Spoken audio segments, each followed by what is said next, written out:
Okay, this is Graciela's dream. This is chapter 2. Can I go to college? Gathering all the courage she could, Graciela asked Mrs. Earle the very next day if she could meet with her after school to talk about something very important. Of course, Graciela. I'll see you here at 3, replied Mrs. Earle. So right on the dot at 3 o'clock, Graciela marched into room 201 and went right up to Mrs. Earle and abruptly asked, "What about college?" "College," repeated Mrs. Earle, a tall, thin woman with graying hair and black framed glasses. "Yes, college," said Graciela with a firmness that surprised even her. "What do you want to know?" asked Miss Earle. "Can I go?" asked Graciela softly, reverting for a moment to a little girl voice. "Can I go to college?" "Yes, you can go to college.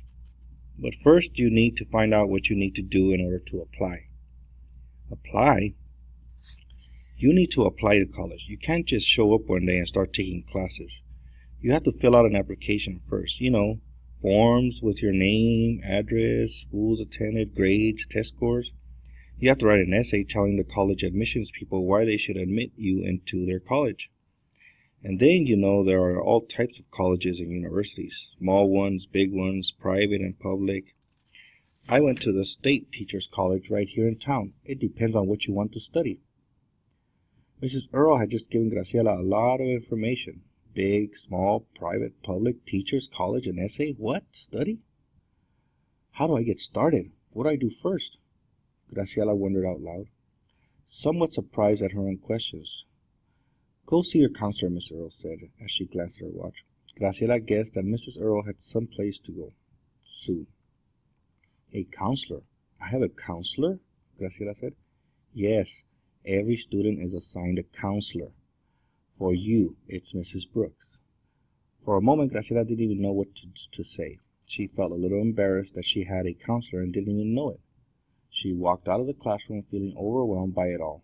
She ran into her friends Sandra and Marcy and some other girls. "What were you doing, Gracie, kissing up to Mrs. Earle?" Sandra taunted. "No, I was just asking her about college," Graciela said. All the girls laughed. "College? Come on, you can't go to college," Sandra said. "It costs too much, and anyway, you have to get a job after high school. Your own sister already has a job lined up at Walmart after she graduates from high school. You're just dreaming." As they turned to walk away, Graciela headed toward her home and thought that maybe Sandra and the others were right. What business did she have thinking she could go to college? Her parents expected her to get a job and help the family. Maybe Carlito would go to college, but not her. Papa always said she should get a job not too far from home. Walmart was only a few blocks away and it paid well. Graciela wasn't sure what to think, but she was feeling discouraged and a little confused.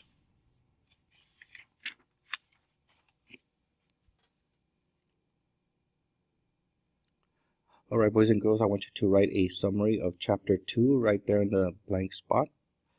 Un resumen de lo que acaban de leer en capítulo 2, en donde Graciela pregunta, ¿puedo ir al colegio?